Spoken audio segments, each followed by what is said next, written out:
Hello, everyone, and welcome to the ProgCast. I'm Gregg Bendian, and I'm just super excited today because I have really one of my musical heroes from early on, way back at the tender age of 12. I heard an album called Nursery Cryme by Genesis, and that's had a huge impact on my life. And I went on to follow them subsequently and to follow to Madison Square Garden in, I believe it was March of 1977, the first time that Genesis played at the Garden, first time Chester Thompson played with Genesis in New York. And this was a super big deal to me. And my dad took me there. And we were just completely blown away by this huge Genesis rock show with the biggest laser we'd ever seen and everything happening musically, but being supported visually, which is something that I always love about the band. And my dad, till to the last year of his life, we would talk about this concert, and he would say it was like God appeared on stage. It was so apocalyptic. And Well, I guess that's when everything's going right. But then yes, well, I do remember the gig, and I remember it was a great vibe from the very first note. The audience were on their feet, so it felt like an encore from then on, which is always a very nice feeling when the crowd are behind you to that degree. So yeah, Steve. it's a great memory. It will always be there for And sure. I should say that you're hearing the voice of guitarist and composer and musical colorist Steve Hackett. I'm so thrilled to have him speaking with me today, letting me pick his brain. He'll Yeah, hopefully regale us with some stories. Steve, welcome. So great to have you. nice to talk, Greg. So I'm happy to hear that that resonated with you. You know, I had Chester Thompson on the program Yeah, right around the time we started, and I regaled him with that story, and he remembers that as a special evening as well. yeah. It was.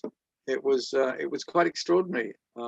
There was stuff going on backstage. The union had to be bribed in order to allow the show to go on. There were all these kind of uh, aspects of heaviness that had nothing to do with music and fans and all of that. But it was extraordinary. I thought, such a big gig can be pulled any minute when there's this kind of stuff Hmm. going on. So yeah, I believe the union were bribed something like $16,000 in order to allow the show to go on. Um, what an extraordinary what an extraordinary thing. But I don't know whether things have changed somehow. Maybe what we're talking about is traditions, perhaps. Well, you know, that's an interesting question because I know some people that went to jail for that sort of thing with Madison Square Garden. Right, really. So, you know, yeah, it's very possible it doesn't exist and it's on the up Right. and up now. But Well, listen, Steve, that's the 70s too, right? It's a pretty different world all back then. sorts of, yeah, sorts of things went down in the dramatic 70s, but we have our dramas today, as no one needs to be reminded about. And I can't wait to get back to live gigs personally, wherever that happens to be. But a lot of rescheduled stuff going on at the moment. 60 shows we were supposed to do that have been reconfigured. It just goes back and back and back until governments say, yeah, this is the all clear. So I'm I can't tell you the amount of cancelled stuff, tours. But meanwhile, it's a good time to get on with recording in the interim. So it's been a productive period. I'll A say. no show on one level, on another level, there's something else going on under the surface, and that's been really, really good. Thank God for recording. Well, yes, and if you're referring to your recent Mediterranean Sky record, it's such a beautiful record. Yeah, we had a live one, and then we managed to finish off the book, and then there was Under a Mediterranean Sky. I felt that the time was right for the kind of project that was both orchestral and acoustic. Um, a chance for people to travel virtually within the idea of something which was landscaping and stories of different countries. So it gave us something. It gave us a framework to hang all those disparate ideas on. But although there's a limited amount of orchestral players on it, in spirit, it was very much orchestral meets acoustic, meets flamenco, meets romantic stuff, and all of that, and really nothing to do with rock and roll at all. But just to let everyone know, I mean, I've been working, since then exclusively on rock stuff. So I have things ready to go at this moment in time. So I love doing that. I'm very much enjoying it. I love doing the singing as well as the playing, and lots of things to be proud of until we get out there and do it all again, and present things in front of people visually. Some of the shows we were supposed to be doing, Selling England by the Pound in its entirety, and Spectral Mornings, and we managed to deliver most of that. But the last American tour we were doing, last North American tour, we had to shut down halfway through that because America was closing down around our ears. We got the last flight back from Philadelphia, my wife and I, so down the line, of course, yes, we will fulfill all those commitments. But what we were proposing to do was Seconds Out in its entirety. So the live album, and there'll be a little bit of crossover where we're delivering both those things at some venues. But it does make life a tad complicated, and of course, nobody really knows when we get back to this. There were some German festivals that were cancelled. I'm supposed to be doing one called Property Fairport Convention. Once a year, they have a big get together, and the last time we did it, there was a crowd of 25,000, which was very, very nice. Lovely festival. I hope to be able to do that. Touch wood, donk, donk, donk, with all of it. Well, yeah, Steve, we're always looking out on Hackett Songs, your website, Hackett Songs. Yeah, that's right. Yeah. That gives everyone the up-to-date information, new releases, things signed, another edition of the book, a paperback edition of the book with a little bit of extra stuff, a sort of update within it. So yeah, it's people assume at a distance that you must be having a well-earned rest by now, but actually it's anything but. I'm working most days, and I wouldn't want it any other way. Absolutely. Yeah, I mean, I think it's a privilege to be able to work and get such pleasure from what you do, and have such warm feedback from listeners. And can I say, Steve? Sure. The Mediterranean Sky record really knocked me out in terms of your heightened level of facility on the instrument now. You must have taken a lot of time to just deal with acoustic. I mean, in that interim, to use that time to build up to that, because I'd never heard you really shred like that on acoustic, quite at that level. And you've always been great. Well, acoustic guitar, it became a passion. In many ways, it was a guilty pleasure for many years, and then I decided that I was going to not worry about whether it was anachronistic, or whether its time was now, or whether it was timeless. I just thought that really, if your heart is in it, that will carry you far. So I never set out to do virtuoso work, but it's a bit like climbing a ladder. You're on one rung of that ladder, and it's a natural move to want to go to the second one, and so forth. And a lot of classically inspired stuff and acoustic stuff. It's about right hand techniques. So when I was purely a plectrum player, I realized I could only really access a single line. At the most, you could get two. But I think that claw hammer approach hadn't really been for me, and I realized that it was time to get serious about nails, and so much so that if I'm playing electric, I often use my forefinger with the nail attached. I also got tired of dropping plectrums, tired of dropping picks, so I use that as a plectrum, and I keep them short because you have to keep them strong, and filing practically every day is the way to make them strong. So I've noticed a lot of people say, "Oh, I don't have the nails for that," and blah, blah, blah, blah, blah, blah.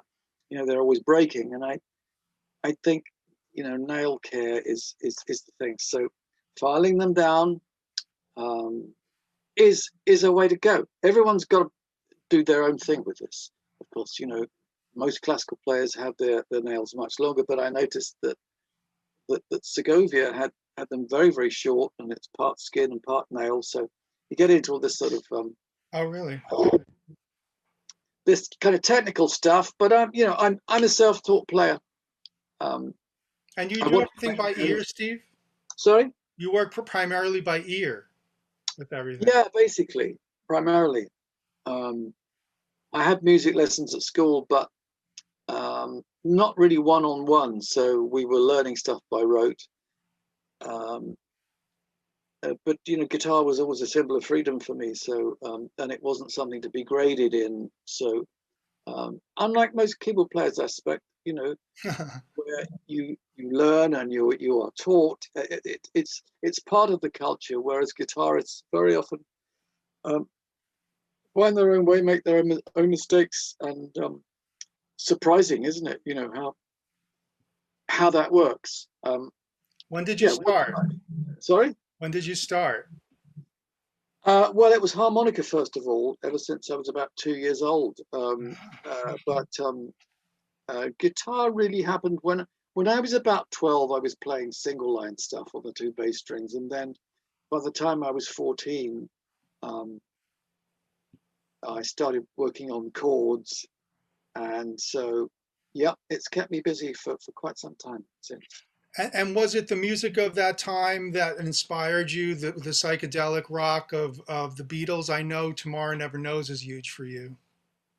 Well, the Beatles, of course, yes, were huge for everybody, and we can talk about nothing but the Beatles if we wanted to, and it would fill several books. So many of us are Beatle fans from their early incarnation until their eventual demise as a band. But yeah, that it's I can't remember your original question. Well, it strikes me that there's a branch that cannot. It strikes me that the explosion of sound on Tomorrow Never Knows at the end of Revolver, with the looping and the sorts of sonic painting that's going on, it must have had an impact. I think with Revolver, you have the start of what we think of as modern recording. On that very same track, yes, you've got the looping going on. You've got a drum loop that's fairly obvious, although they were doing it in an analog way. Nonetheless, you've got the expansion of songs to accommodate things other than the mating ritual, or if it is the mating ritual, it's another take on it. It's there's heartbreak, but there are other issues coming up. The issue of aging and neglect. Eleanor Rigby and the fact that they were mature enough to down their own instruments and let the old instruments take over. The magnificent arrangement that accompanies Eleanor Rigby. Yes, that was hugely influential. But before that, I was influenced by an earlier era of guitar bands. In America, you had the Ventures. In England, we had the Shadows, reigning supreme. And guitar instrumentals tended to sound like cowboy themes to a large degree. Guitars went twang, didn't sustain. Nonetheless, it had a certain cachet, and you always felt that there was a sound just waiting around the corner that that it showed promise of something which was to come when guitars learned to cry and sing and scream and sustain. You had that emulation of the human voice, and sometimes an inhuman voice. That was a very exciting time. The sonic developments happened around blues, rhythm and blues. We all know who the heroes are, but London was a very good place to be if you were an aspiring guitarist. You could go and see plenty of amazing acts any day of the week. London was absolutely the place to be. You could see everybody. You could see Eric Clapton, Peter Green, Jimi Hendrix. I saw at least a couple of times. Was it Jeff, loud? so on and so forth. Mick Taylor. Sorry. Was it loud? Sometimes it was loud. Yeah. I think I started going to gigs from 1966 onwards when I was 16, and bands were either using small amps or they were using stacks on stage, and things were not mic'd up at that stage. So it was never that loud. It was never really deafening. In fact, I used to try and hang about near the front of the stage to get it as loud as possible. A little bit used to bleed through the PA, but only through the singers' mics. And drums were mic'd up in those days. But that was then, and it was clubs, and music business was small time. It really was. Steve, I got to ask you though, did you see Soft Machine? I never saw Soft Machine live. No. Were the British, because I'm a huge fan of the British jazz fusion scene, were any of those bands of interest to you? Well, yes, they were. I mean, obviously, you mentioned Mahavishnu, but that was a later era. I mean, I was interested in everything, trad jazz, Chris Barber, wonderful version of Petite Fleur with Monty Sunshine playing wonderful, wonderful clarinet, really, really haunting, a wonderful sound. So, of course, you know, we'd grown up through the skiffle era and Lonnie Donegan, and who made some impression in the States, in fact. But, you know, that was very interesting, and of course was hugely influential with John Lennon and the Beatles and all of that. There was a rough and ready homemade quality to that, but somehow the Beatles honed their craft, as we know, probably taking a full 6 years before any of us had heard a note. So, you know, they were perfecting the craft, I think, stagecraft and songwriting during that time, and doing whatever it took to engage. I'm sure those difficult, hostile Hamburg audiences. Well, you're saying also it's a time where everything was on the table musically, and everything is a fusion. And that's what I loved about that era is everything was possible. Classical could be involved, jazz could be involved, aleatoric or even noise elements could be involved, rhythm, everything was up for grabs. Well, it's an interesting era. I think, you know, England was, it's a strange dichotomy. You know, you had this music explosion going on, so many different bands, but radio, pop radio just didn't exist. We didn't have masses of stations. We only had two that were official. There was the Home Service, which gave you current affairs and news, and the other one was the light program, and that could be anything. You know, in the morning it was really Ray Conniff and nothing really approaching rock and pop. Radio Caroline, which was beamed from England to Luxembourg and back again, you know, with a signal that was coming and going. Up until the Pirates, that was really what we listened to. So from 1962, when I was 12, I might spend a whole evening in listening to the Everly Brothers, Del Shannon, Roy Orbison, and I wouldn't consider it to be a wasted evening because you had great singers, great songs, great productions that were often done in mono, and but it was thrilling. It seemed to me, and that's the benefit of having young ears, that every other song I was hearing sounded like a masterpiece to me. So I get right behind it. Yeah, that one's great. You know, that's it. Whether it was a twangy guitar instrumental, or some of the other things, you know, the iconic Roy Orbison's in Dreams, you know, with that ascending voice just becoming more and more heavenly as he went through that extraordinary range with that extraordinary control. Yeah, it strikes me, Steve, that your gift for melody is you always have paid attention to singers and to melodic instruments other than the guitar.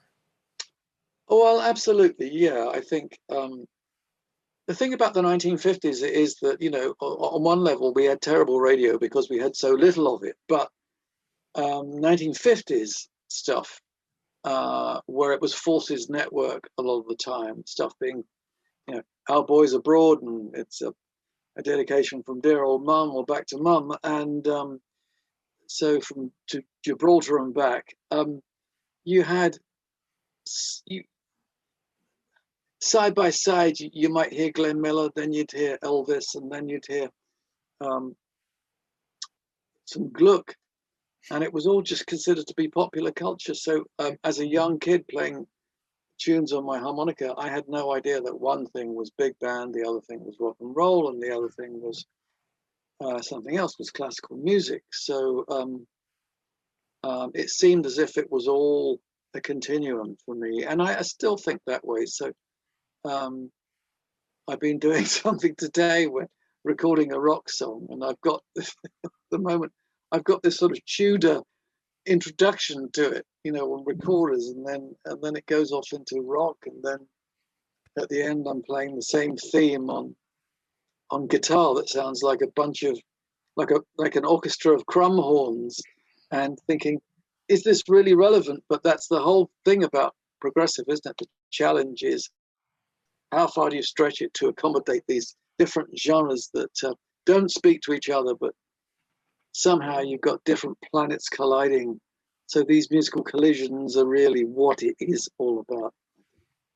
And you've always been at the forefront of that, Steve. And you taught us that you're one of the progenitors of the progressive approach to rock music. Let's face it.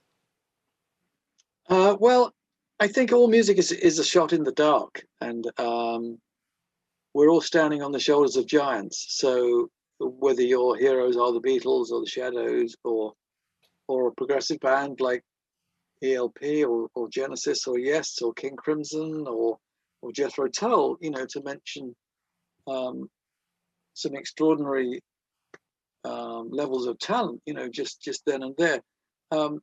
I think the main thing they all tend to have in common is this idea of unlikely constructions of things that shouldn't necessarily go together, that perhaps can, and that's the beauty of music in a way. I mean, there are times, this shot in the dark, where you have to make this leap of faith. At times, you know, the wackier it is, the more exposed you are, and you think, this isn't really working, this isn't really working. And then somebody, if not yourself, will come up with an idea, oh, how about we put a little bit of this with that and that? And then suddenly it's all bound together and it works.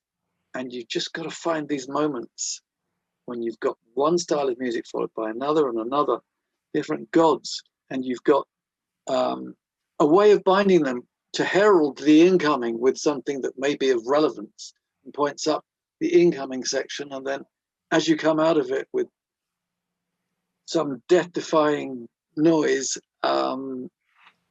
that's the real challenge, to make it work dynamically, I think. Yeah, and you did that on Supper's Ready, and you did that on the big pieces, and the era of longer attention span with the audience, taking the audience through an experience. I know that it was your idea to make the Genesis show more visual in the early days.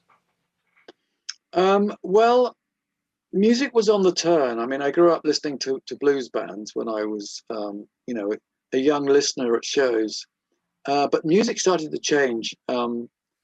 Complexity was welcomed. It wasn't necessarily the norm, but that was the challenge.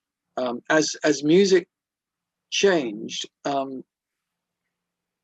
it seemed to me as if we would be playing at universities, for instance, and we would be doing the same tunes then that people now consider to be classics, but people were walking out and going to the bar, and we were losing them, etc., etc., etc. And it wasn't really till we had a light show that was able to work to present the music in a way where something that's complex, you need to be able to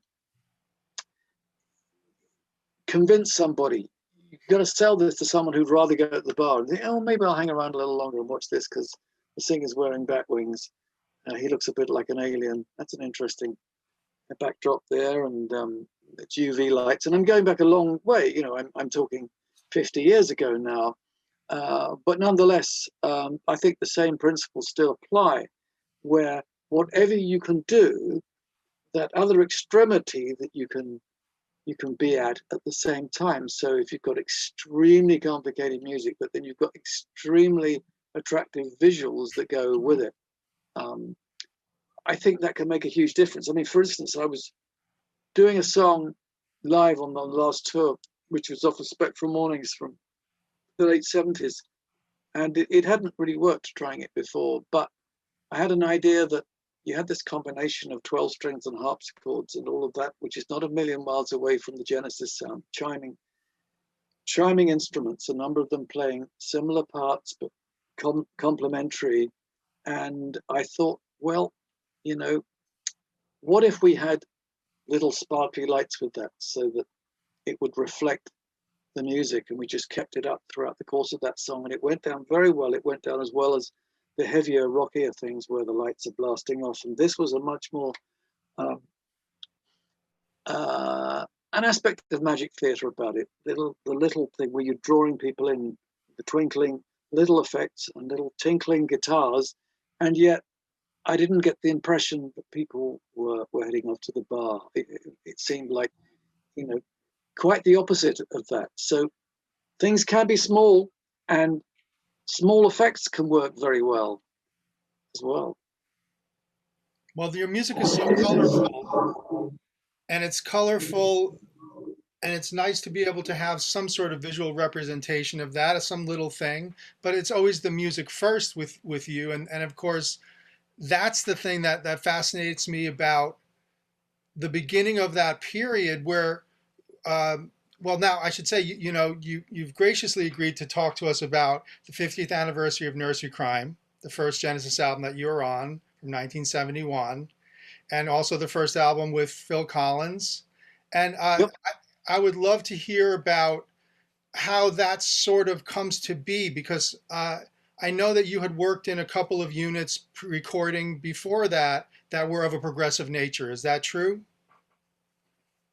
I guess you would describe it as progressive. It's pretty much on the same level as what Phil was doing with Flaming Youth. There's spirit there and young bravado and all the rest, but it wasn't until I was working with Genesis where we were doing live shows and we took the summer off, which was a luxury because we simply weren't able to write together as a unit because we didn't really know each other that well. And So this is after the initial rehearsal period? Yeah, that's right. We were up and running and doing shows, but then trying to write together in drafty church halls and stuff, it wasn't really conducive. Everyone's sitting there freezing cold. It wasn't going to fly like that. And we took the summer off, and it happened to be a really hot, idyllic summer. And we were rehearsing in a country house. And it was very nice.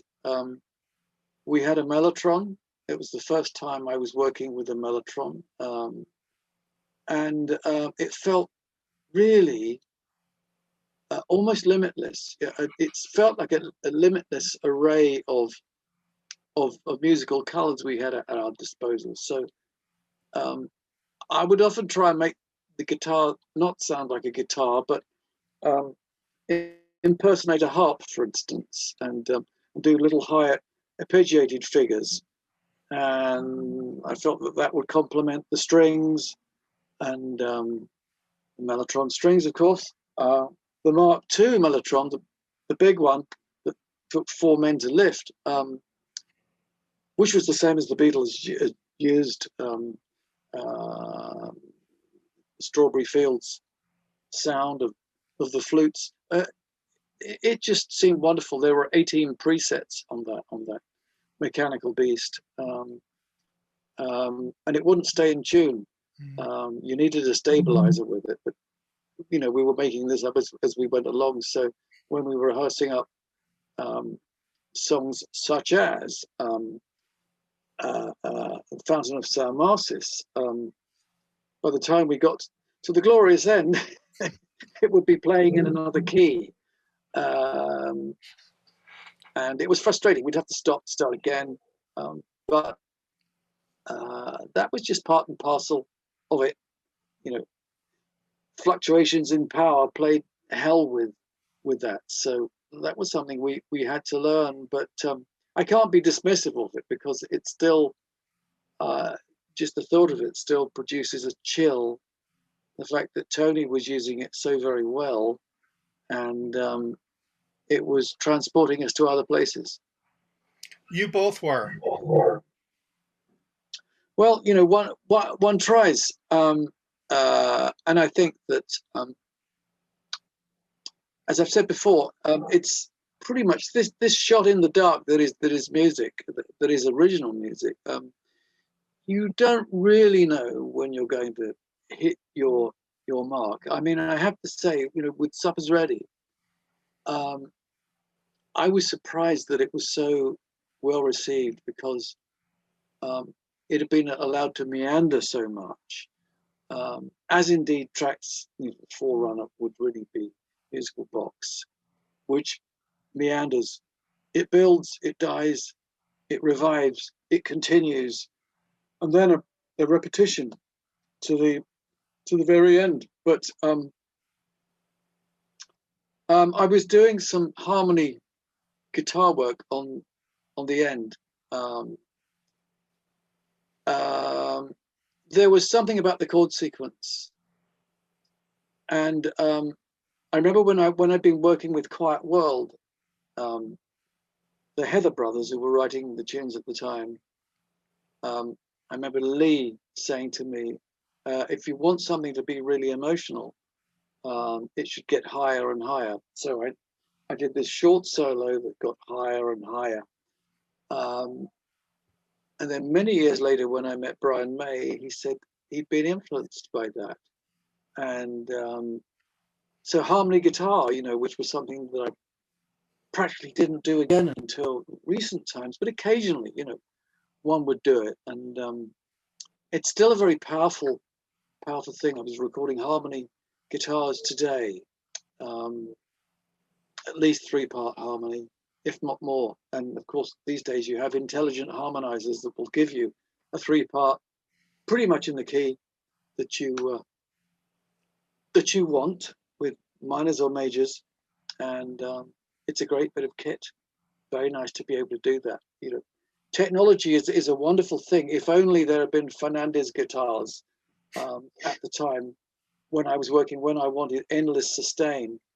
But I had to wait for the era of the EBow, which you held over the strings. Still use that from time to time. But the Fernandez guitar has the sustainer pickup. They can be hard to find, hard to get hold of, those guitars, but I do recommend it. It's likely to change or transform your playing. But you strike me as a guy who always had his rig down pat to be able to produce sounds live, bulletproof. And that was very, very early on for you. You were going to sit and play. You were going to focus and be able to use your feet to be able to change things up. You were a colorist. Yeah, Peter Gabriel described me as the colorist, a colorful character, and you know, I liked that. I liked using the guitar as a synthesizer before we had a synth. Um, you know, between the guitar and the keyboards, we could emulate a number of things, and there's no reason why a guitar has to sound the way you expect a guitar to sound. It can do a lot more things than that. You take away percussion and decay, and you've got something in the middle. And what does that thing sound like? You know, it can sound like a lot of other instruments. I mean, I talked about Brian May, who I befriended, and we worked together on a couple of projects. And you can hear aspects of him using an electric guitar, almost in a sort of trad jazz band sense of the word.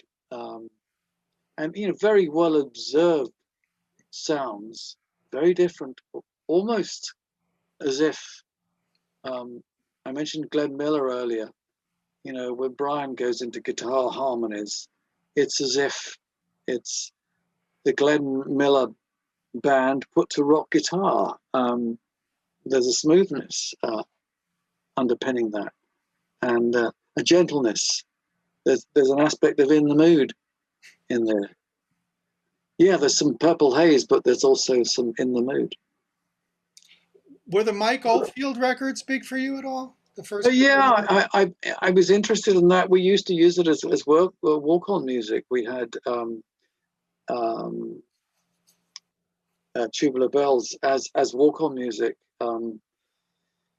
Around about the era of, was it 72, 73, when we were first touring the States and Canada. And yes, it was a great long piece of music that we knew that meant that by the end of it, we would be on two slightly distorted guitars, and then we'd be on. And I liked Omadorn as well. And I jammed with him live with Marillion some years ago at Hammersmith Odeon, as it was then known. And very interesting to have members of Family, Marillion, Genesis, Mike Oldfield, all playing and singing together. Very interesting. Yeah.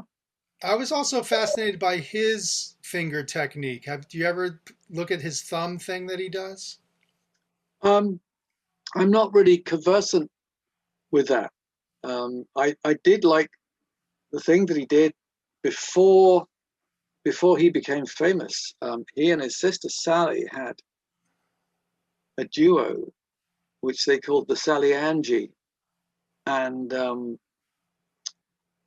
I found it fascinating. I know that when you read up-to-date sleeve notes, they seem as though they were embarrassed by that because that they were doing that when they were actually kids. But still, there's something there, and there's a sweetness, there's an English quality to it. And I worked with Sally on Voyage of the Acolyte on the Shadow of the Hierophant track, and I liked working with her very much. She's very sweet, and she went on to great things. She had a very successful solo career herself. That's an interesting sort of area of music too, Steve, where, do you know the American band Seals and Croft? Yes, indeed. Yeah. Sort of progressive folk kind of thing? Yeah. Well, I think there's a lot to be said for folk music. Much of what I heard and was influenced by, if I go, to folk guitarists, there are three who were an influence. There was John Renbourn, Bert Jansch, sadly no longer with us, both of them. I met Bert a couple of times, but I never met John. And the Transatlantic label was the label that also had Sally Angie, I mentioned, and there was Davy Graham, and so those three acoustic players were influential. That was great stuff. You know, I think Davy Graham was influencing guys like Paul Simon, for instance, and so you know, there's the folk aspect there. And we think of Paul Simon as pop, but really, you know, the basis of that is folk, doing a lot with less. Yeah, extraordinary stuff. So folk was hugely influential for me, and Buffy St. Marie. I love the songs, the protest songs, the traditional stuff, the original things, the heartbreaking love songs, and completely wonderful and transformative. And I gather that she was instrumental in getting Joni Mitchell her first record deal. So, and Joni Mitchell, of course, we spent a lot of time listening to Joni Mitchell before we had any idea that there was going to be any association with the whole West Coast thing. And all of that, which is in the annals of rock history now, but there was a tremendous amount of crossover with all of that. So I think, you know, acoustic acts, Everly Brothers, influencing Beatles, it's a good idea to listen to non-electric instruments, I think, to find out what that can do. Less is more very often. Yes, the acoustic approach at the beginning of the Genesis shows, building up to more and more electric, was something that always fascinated me. At performing that with the musical box, I didn't experience it when you guys did it, but when we did it, the idea of starting acoustic at the beginning, Happy the Man, you know, Twilight Ale House, or Stagnation, and then you're working your way towards the musical box, and then it's going to start to get heavy. Did you guys talk about this this idea of ramping up the volume toward the end and then the knife at the end, and that's it? Yeah, I think, you know, if there's any metamorphosis in that, it was that the band started as an acoustic outfit and then ended up as a rock band at the end of it. And sometimes with the audiences, as I say, that were less interested and wanted their music to be more straight ahead, you paid the price throughout the course of the show until you hit the climax of musical box, and then followed it with the knife. 50 years ago, that was the live set, and the saving grace was always, oh, there's something really good at the end. It goes up and up and up, and I still think that the knife, although it's been much disparaged amongst the members of Genesis, I still think it's a great number. Oh, it's one of completely. Anthony Fuller's. And it's really good, and it's still got real power. And I've done it live in recent years as a kind of nod to that, even though it was conceived and written in an era of the band before I joined. Somehow I felt, you know, I could get on board here. I could give this something, etc., etc. So the way I play it now, of course, has changed somewhat since the way I was playing with the equipment and the limitations of then. But, you know, isn't it always the same that if you look back at anything that you consider to be done heroically well by certain people at a certain time, you know, you want to have exactly the same things, but you will end up with exactly the same limitations, you know, of that. So I would think, yeah, yes, that's what we had. I had this conversation with Ian MacDonald, who was with King Crimson, of course, and he said, yes, we used the Mellotron. That's all we had. And I thought, that's all you had? What are you saying? You know, that's yeah, that's Mars and Pluto together. Yeah, you've got But that. they had Fripp. Yes, of course. Yeah, Robert, extraordinary. And Crimson were an extraordinary band, you know, conceived and birthed in an era where most bands were trying to be Hendrix or Cream clones. We were all guilty of that. And then Crimson come along with a band of guys, all of whom read music, who were using this broad-based approach, eclectic, borrowing from jazz, borrowing from rock, Folk. fusion, all of that. I came up with the term collision some years ago, and I'm glad that some of it's gone into common parlance, but collisions of things that shouldn't really coexist. I mean, there are those who say that as soon as it's electric, it's not jazz anymore, but I'm no purist. I'm all for fusion, collision, and sticking it all together. Yeah, please do. You know, that's great, isn't it? You know, it's a heady combination. And when we talk about, you mentioned the knife and also hogweed, things get very heavy. And I'm wondering, you seem to have been an early guy to really go very heavy in a post-Hendrix world. I mean, obviously Tony Iommi, and there are guys that, you know, Page, but you're there pretty early. Um, I realized that, for instance, if you played complementary sounds, like for instance, the end of The Return of the Giant Hogweed, Tony uses mellotron brass, which is a pretty distorted sound in the first place, at high volume. I played power chords behind it at high volume, so the fusion of the two was in a small place. In those days, before my amp was mic'd up or direct inject, it was, people would either say to me, I couldn't hear a note you played all night, or you were absolutely deafening, because I was standing in line with your directional, with your stack.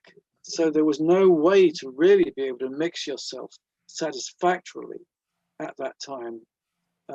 Again, the learning curve was, yes, you know, things that are mic'd up, things that are in the PA, you don't need to play that loud from the stage. What was your pedal board at that point? Well, initially, it was just a couple of things. I had a Marshall Super Fuzz and then a Color Sound, a Macari's Color Sound. I also had a Rose Morris, it was just a Duo Fuzz, Shaftesbury Duo Fuzz it was called, and that had a sort of high upper harmonic in it. I sometimes used them in series, the two fuzz boxes. You couldn't do that very loud, it would scream and feedback, but if you contained it, if you held back, you could get very high, and you could get sustain out of it until it would die horribly, of course, and you've got to figure out what was a safe length to hold notes. And then, so I had a volume pedal. We got it put into a pedal board. It was Pete Cornish who really did that successfully, and I had an octave divider. And by the time I was using an Echoplex, suddenly I felt that I could produce my own sounds. I was using a high watt, I think it was 100 watt high watt at the time. It was very clean amp, very loud, very clean. It gave me studio sounds that I thought, yep, you know, with this echo, I can either have slap echo or long stuff to do solos like Further Fifth.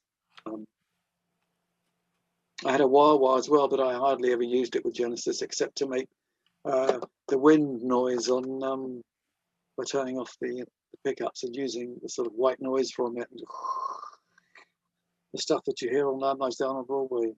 That's you on Ravine? Yeah, on Ravine, that's right. Yeah, doing that noise. That was just that was the guitar. Well, there's an example of what guitars can do. I mean, for instance, if you play a note and you've got it clean and you're just fading the note in, it can sound a little bit violinish, of course. It was one of the first things I did when I got hold of a volume pedal. So guitars don't always have to go bang. This is a very geeky question, Steve, but did you ever see Steve Hillage play with the glass rod? I don't think so, but he's a fine guitarist and uses some very unusual sounds. Yeah. Yeah. It struck me that, you know, when Page went with the bow, it seemed like people were realizing that it's not just a guitar, it's a kind of synthesizer now. It's a kind of Yeah, instrument. yeah. I used to use a bow with it before. It sounds crazy, before Jimmy Page was using it, but I didn't have a context to be able to use it professionally because it wasn't until Genesis. One of the first conversations I had with Pete Gabriel, I said, you know, because shunting it backwards and forwards made it sound like a steam train, and I said to Pete, what if we started a show in darkness, and then you find out that it's the guitar that's doing this thing, getting faster and faster. Wouldn't be the first time a band had emulated that. You know, drummers have been doing that with brushes as a, you know, for quite some time. But it's still a great effect to do that. Lots of fun. One of the pleasures of performing the music of Genesis with the musical box was I got to really watch your guitar parts being recreated every night as best as possible. And the breadth of techniques really struck me that, you know, the slide comes out and then there's sort of palm rubbing and there's all sorts of transformations, orchestrations really. What Yeah, what was that it's funny discussion though. like with you and Tony in terms of orchestration, and even with Mike in terms of getting all the guitars to work? Well, I sometimes find, you know, that Tony would often come up with, you know, very interesting, extremely robust, complete pieces of music on the keyboard, as you well know, and I would, you know, struggle to find relevance of guitar to fit into that picture. I mean, I wasn't allowed to play all over it and destroy it. I had to find something complementary, whether that meant joining the bass and being a like a brass instrument on the lower strings in order to complement what was happening on top. So you'd have organ, first to fifth, organ and bass and guitar playing virtually the same thing. So organ and brass, you know, that combination. But you know, even with acoustic instruments, when you talk to classical guitarists, they will say, um, when you're working with the guitar, you can orchestrate, and that's a bit of a stretch of the imagination. But you do have different tonal colors available to you, even with a nylon guitar. The bass strings can sound quite brassy or very organ-like. There's somewhere around the A string that can sound very cello-like if it's played in a certain way. Harmonics can sound like a glockenspiel.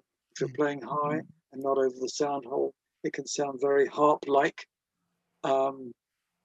Certainly, yeah, the harp, in a way, the classical guitar is another harp, and I've headed towards that, particularly, you know, with Under a Mediterranean Sky. You hear that as things continue, when you get these fast Ripley figures that are largely dependent on having an accurate right hand. But then you do have to push yourself to get these things right. And it is a high wire act, and I don't get it right every time. I'm anxious to point out to anyone who thinks that I never made a mistake in my life. That's not true. There are no gods. There are only, you know, the difference between a professional and an amateur is that the professional keeps trying. So back to the drawing board, don't get it right, or back to the overdub, and you just got to try for it. That's how it is. You got to go for it. Try and work outside your own present capabilities. It's the only way. Allow yourself to fall flat on your face. Yes. Yeah. And you've always transformed and tried different things and gone into different areas. I remember you doing blues at a certain point, and everything was on the table. Yeah, I know that progressive fans, listeners and players might disparage blues because they think that there are not enough chords in it. But then the same can be said of Indian music where there are essentially no chords except a drone on one note. But I find blues hugely emotional. I had this conversation with Steve Howe, and I said, "Well, what's your favorite kind of music for guitar?" He said, "Blues." And yet, you would think that, that is not something that people would associate with the complexity of his work. But I suspect, guitarists have this respect for blues, but it may be a stretch for progressive audiences who want the challenge of genre hopping and borrowing from all times and climes. Steve, another favorite project of yours that I've had since it first came out. As a young person, I got Voyage of the Acolyte when it first came out. Uh-huh. And yeah, I had great fun doing that one. Yeah, and it's such a great record because Phil and Mike sound so great on it, and your brother's playing great, and it just has such a vibe to it. And I just wanted to bring that up to say to you, it's I think one of the great progressive rock solo albums of all time, up there with Chris Squire, Fish Out of Water. It's just That was a great album. Yeah, I liked, Chris and I worked together in the last years of his life, and we did several projects together, and I said to him how much I liked Fish Out of Water. Very, very good. And it was lovely, of course, to be able to amass enough things for an album. So when you're making your own first album, it's a great privilege to suddenly have great players at your disposal, and a lovely studio where Fleetwood Mac were recording their early things there. Deep Purple had worked there. It was virtually underground underneath Aviation House in London's Kingsway, and there was a noise restriction. You couldn't work there until after 6 o'clock at night. But somehow it made it all night owl sessions. So much of that stuff you were hearing with Mike Rutherford, Phil Collins, myself, was taking place at 3 in the morning. In those days, we had energy to burn, Yeah. These days, of course, I don't function like that. I don't recommend it for those of mature years. You want to live a long and healthy life. So I tend to stop recording at 6 o'clock at night. I start at about 12. I finish at 6. That's because there's other things going on in the morning that need to be attended to. And but when 6 o'clock comes, I'm still. If it's gone very well, it gives me a chance to forget about the music. Otherwise, if you're working up until midnight and beyond, and you've just done what you think is a great tune, it won't go away. It'll just keep going in the ear. I can see you nodding. You have some experience of this yourself. So we all have to learn how to sleep, not necessarily how to play. So self-preservation is important to me. I like working in the morning. My schedule is a schedule. I think you work at the pace you can work, and Yeah. you know the pace that works for you, and you remain productive. And maybe you don't understand that rest is important, but you can run your health down. Well, I often find that I wake up with musical ideas. If I'm lucky, I get to dream something, and first thing in the morning is actually the most creative time, and then I put those ideas into practice later on. But if you're up before everyone else, it's a remarkably good time. It's still in the wee hours.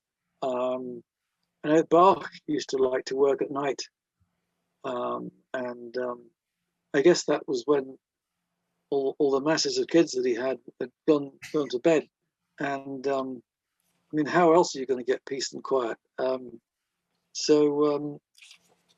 Yeah, interesting story about Bach, isn't it? Fueled up on brandy and cigars and and coming up with that extraordinary stuff. You know who I love though, Steve, and I think of you having a musical connection is Satie and Debussy. Ah, well, one thinks of Eric Satie as a minimalist, but somehow there's an exploration of harmony there, which, although the pieces are not taken at great speed, um, nonetheless it's got this dreamlike quality, and there's also there's a focus on the East in there as well. Now I know that later on in life he took music lessons. He wanted to become more proficient for whatever reason, but it's again also often, you know, the early pieces that seem to be of note, the exquisite Je n'en peux dire and the Nocturnes, but there are other pieces, cold pieces. And, I did an album with my brother, which we called Sketches of Satie, and John takes the lead most of the time on flute, and I accompanied it on guitar, and he's an interesting one. We used the original keys that things were written in, the original piano keys, and detuning to be able to access the lower end of the keyboard. But yeah, beautiful, strange stuff, very lovely. Yeah, Debussy. Yeah, Debussy is not a one-horse trick, is he? He's a number of styles. You know, there's not just one thing. It's not just impressionistic music. There are other things as well. Debussy. Well, I was listening the other day to his San Sebastian Passion, which is one of the last few pieces of his life, and it's very spacious. Yeah. You think of La Cathédrale Angleterre, and you know, the sunken cathedral, or the immersed cathedral, the piano piece, which is extremely echoey and evocative. Yes, it really is a bit like the bell tolling beneath the waves of a sunken cathedral. Indeed, lovely music, spacious. Yes, extraordinary. Atmospheric. I don't think that was. I don't think it was written to please anybody. I cannot imagine that would have been a commission. But hey, who knows? The great man is not there to be interviewed. Speaking about the scordatura, the detuning, you were pretty early into the alternate tuning scene, weren't you? And was Joni Mitchell and Crosby much of an influence in that area? Well, in the early days, I used to, for reasons best known to myself, used to tune up 3 strings to get an open E, and I used that with the beginning of Narnia, for Please Don't Touch. I tended not to use those tunings with Genesis because we had Mike Rutherford, who was using all sorts of tunings, F sharp tunings, and Anthony Phillips was also very much keen on tunings. I mean, those things work very well with 12 strings, because if you're tuning down on a 12 string, you're relieving some of the pressure when you're playing barre chords. I have a tuning these days, 2 tunings that I use very much, and you mentioned Mediterranean Sky, that album. I have an open G minor tuning where I take my 2 bass strings down a tone, and then my second string I take down a semitone. So now you can use the tuning where you're just taking down the bass strings, and now that'll give you a major. It's good for D majors and it's good for G majors. It's an acceptable classical tuning for pieces like La Marca de Goya, the Tonadilla, but there's something that somebody described as my death in the afternoon tuning, which sounds very Spanish. That the G minor tuning, where you've taken the B string down, the second string down semitone, as well as the bass strings down. So each of those go down a tone, and then the B string is down. And I promise you, it's a fascinating tuning because it'll give you all sorts of chords that will be an immediate surprise. And it's like, oh, how the hell is that done? How is that possible? And you have to relearn virtually everything, but that's part of the joy of it. And also, I think that because I've always been such a great fan of what the keyboard can do, it gives you some of those parameters. It stretches the imagination. It's a beautiful instrument, the guitar. If only it was all open strings like you have on the piano. The keyboard is all open strings. There's no such thing as tapping. It's all there. But Steve, tapping, of course, can enable you to play lightning, like lightning, because you're hammering on and hammering off. You're just kissing the strings. And well, your left hand and your right hand, but you put in mind. I worked for a long time with a British guitarist who was very experimental, named Derek Bailey. Did you ever hear him? I know the name, but I don't know his work. Yeah, and just that idea of also different tunings, everything could be open as percussion, different parts of the bridge. Yeah. Steve, before I let you go, favorite Genesis song? Oh, I think Dancing with the Moon at Night is one of my favorites. I absolutely love Fountain of Salmacis and Water of the Skies because they have the grand sweep of orchestral spirit. They do. I have one in mind, but I'll ask you yours. Most difficult Genesis piece to execute live? There are many that present challenges. Many. I'll find out when I'm doing Seconds Out live. I always thought it was Epping Forest. Epping Forest. Actually, yes. Nad said it took him 3 months to learn that, and to relearn what I'd done. It took me weeks to be able to think. Because the guitar part, even though people go, oh, well, it's mainly keyboard, isn't it? There's hardly any guitar.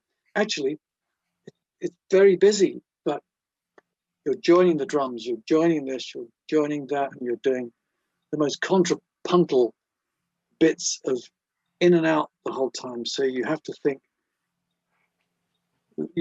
like a drummer, you have to think percussively for that. Yeah, it's extremely tricky to do. Yeah. Very lovely when it works. It's a great piece, and I've heard your soloed, your isolated tracks from it, thanks to the Musical Box. And a shout out to Serge Morissette, by the way, for the Musical Box. Great. Master of all things. Please say hi. Yes. Yeah. Well, Steve, I really appreciate your time and your insight on things. It's been such a gas talking to you. Nice talking. Yeah. So all the best to you and all of your listeners and watchers and audience and all of that. That's great. Lovely talking. Steve. And we'll see you on the road soon. I hope to see you on the road. Yeah, me too. Okay. Ciao. Thank you. Thanks for listening, everyone. Bye-bye. Bye.